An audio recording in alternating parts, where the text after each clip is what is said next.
वापस आता हूं। अब पूतना कंस से अनुमति लेकर चल दी थी छोटे छोटे बच्चों को पकड़कर मारने के लिए। जब पूतना नंद बाबा के घर पहुंची, जन्मोत्सव मनाया जा रहा था, तो सोची चलो पहले यहीं चलती हूं, यहां भी बालक हुआ है तो कहीं यही तो मेरे भैया का काल तो नहीं है। अब पूतना घूंघट लगा कर आई। एक ने कहा अरे भैया ये देवी कहां से आ रही हैं, बड़ा लंबा चौड़ा इनका तो शरीर है। एक ने कहा अरे जाने दे, रास्ता दे दे। मेरी मैया जो यशोदा है ना, उनकी जो सहेली होती हैं ऐसे होती। सब लोगों ने रास्ता दे दिया। कन्हैया जी पल्ले में लेटे हैं। पूतना जब पहुंची तो कन्हैया ने अपने नेत्रों को बंद कर लिया। अब यहां पर अनेकों संत अपना अपना भाव प्रकट करते हैं। कुछ संत कहते हैं प्रभु ने अपने नेत्र को इसलिए बंद किया, कन्हैया ने सोचा कि रामा अवतार लिया तो सबसे पहले कोई अच्छा काम हुआ नहीं, ताड़का आ गई, उसको मारना पड़ा। कृष्णा अवतार लिया कि मैं माखन मिश्री खाऊंगा, तो माखन मिश्री तो अभी मिला नहीं और ये पूतना मौसी पहले आ गई। अब मैं इनको नहीं देखना चाहता हूं, इसलिए नेत्र को बंद कर ली। अथवा प्रभु ने नेत्र को इसलिए बंद किया। दूसरे संत कहते हैं कि कन्हैया ने नेत्र को बंद करके भगवान शंकर का ध्यान किया। कन्हैया ने कहा हे भोले बाबा, ये पूतना मौसी अपने स्तन में कालकूट नाम का विष लगा कर आ गई है। तो जब समुद्र में विष निकला था ना, समुद्र में सारे देवता भयभीत हो गए, सब डर गए। पहुंचे नारायण के पास, क्या किया जाए। नारायण ने कहा देखो भोले बाबा के पास पहुंचो, इस विष को वही संभाल सकते हैं। कितताः कृत कर तली कित्र व्याप्तम हालाहलम विषम अभक्षयम महादेव कृपया भूति भावना। जैसे देवता लोग विष को लेकर पहुंचे, भोले बाबा ने करतल बनाया इसे, बोले लाओ हाथ में विष डालो। पूरे हलाहल विष का पान कर गए, क्योंकि देवता लोग भोले बाबा के शक्ति को जानते थे। नाम प्रभाव जान शिवनी को, नाम प्रभाव जान शिवनी को, नाम प्रभाव जानी शिवनी को, नाम प्रभाव जानी शिवनी को। कालकोट फल दीन यमी को, कालकूट फल दीन यमी को। तो कन्हैया कहते हैं भोले बाबा आप विष पहले पी चुके हो, आपका अभ्यास है। तो पूतना मौसी के स्तन में है जो विष लगा, यानी जो विष लगा है स्तन में, विष का पान आप कर लेना और दुग्ध का पान मैं कर लूंगा।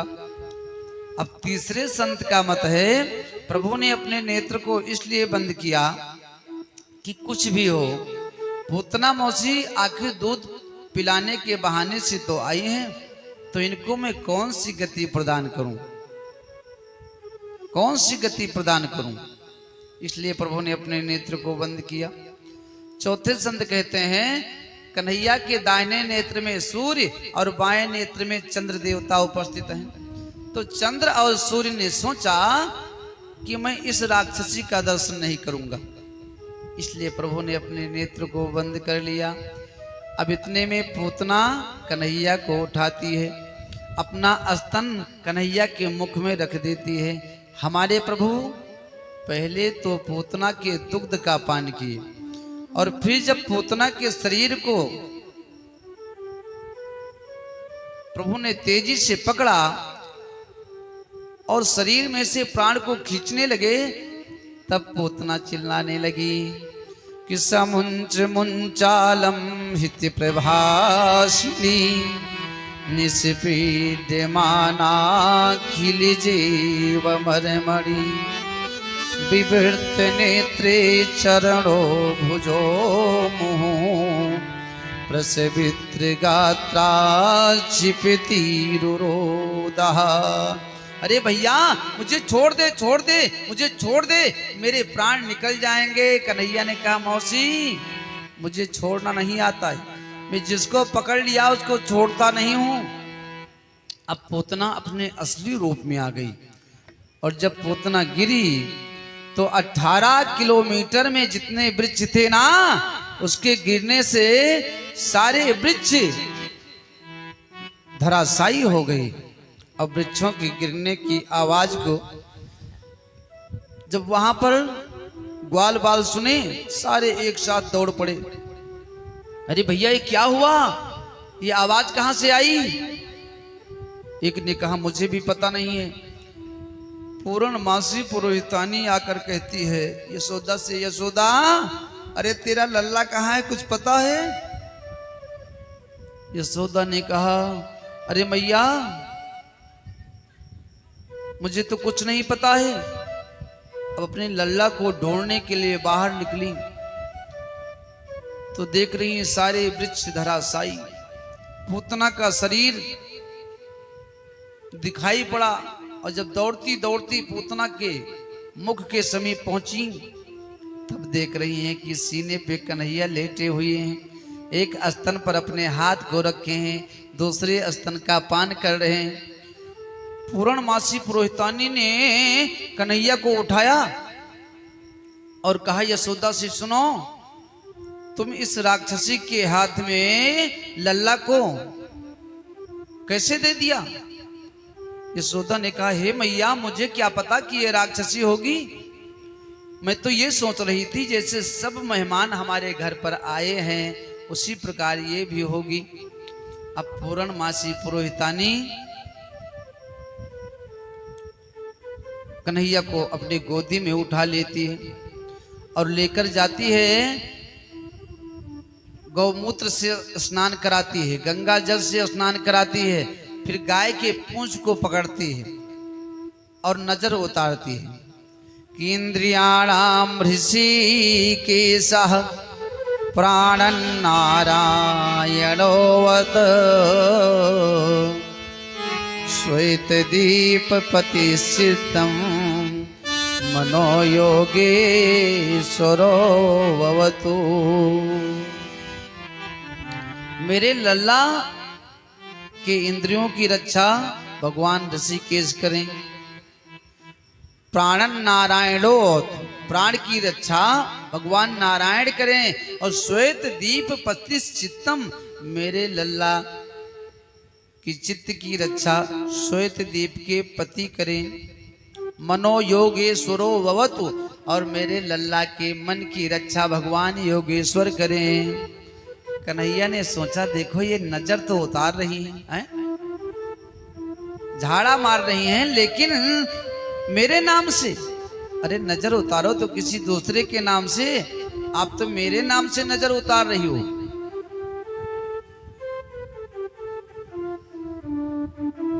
देखो राम से ज्यादा शक्ति राम के नाम में है।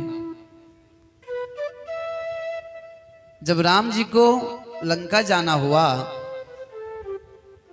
तब उनको पुल बंधवाना पड़ा, लेकिन हनुमंत लाल जी राम जी के नाम का स्मरण करके बिना पुल बंधाए समुद्र को लांग कर सीधे लंकापुरी में पहुंच गए। इसलिए स्वयं श्री रामचंद्र जी भी अपने नाम का गुणगान करें कि कितनी विशेषता है तो वो भी नहीं जान सकते हैं। संत जन कहते हैं कि कहूँ कहाँ लगी नाम बड़ाई, कहूँ कहाँ लगी नाम बड़ाई, राम न सकहि नाम गुण गाई, राम नाम न सकही नाम गुण गाई। अब इधर तो पूर्णमासी पुरोहितानी कन्हैया की नजर उतार रही हैं और उधर नंद बाबा जब कर लेकर पहुंचे कंस के घर कर दिए और रास्ते में वसुदेव जी से मुलाकात हुई। तो वसुदेव जी से मिलकर नंद बाबा कहते हैं, मित्र मैंने ये सुना कि आपके जो है पुत्रों को कंस ने मार डाला, अंत में एक कन्या हुई थी, वो कन्या अंत में एक कन्या हुई थी, वो उसके हाथ से छूटकर आकाश को चली गई। ये बड़ी दुख की बात है। अब देखो नंद बाबा वसुदेव से कहते हैं कि आपके ऊपर बहुत भारी है, जो अपनी व्यथा को भुलाकर, अपने दुख को भुला करके मित्र की मदद करे। सच्चा मित्र वही होता है। संत जन कहते हैं कि जना मित्र दुख होत दुखारी, जना मित्र दुख होत दुखारी, नहीं बिलोकत पातक बारी, नहीं बिलोकत पातक भारी। जो मित्र के दुख में मित्र की मदद नहीं करता है वो सच्चा मित्र नहीं होता है।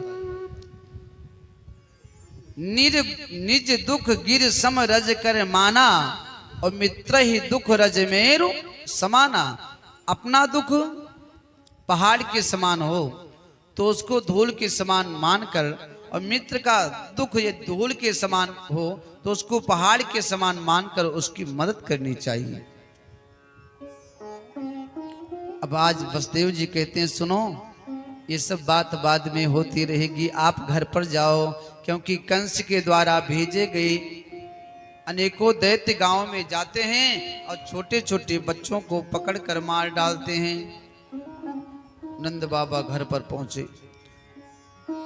तो देख रहे हैं कि सारे ग्वाल बाल एकत्रित हैं। क्या हुआ भैया?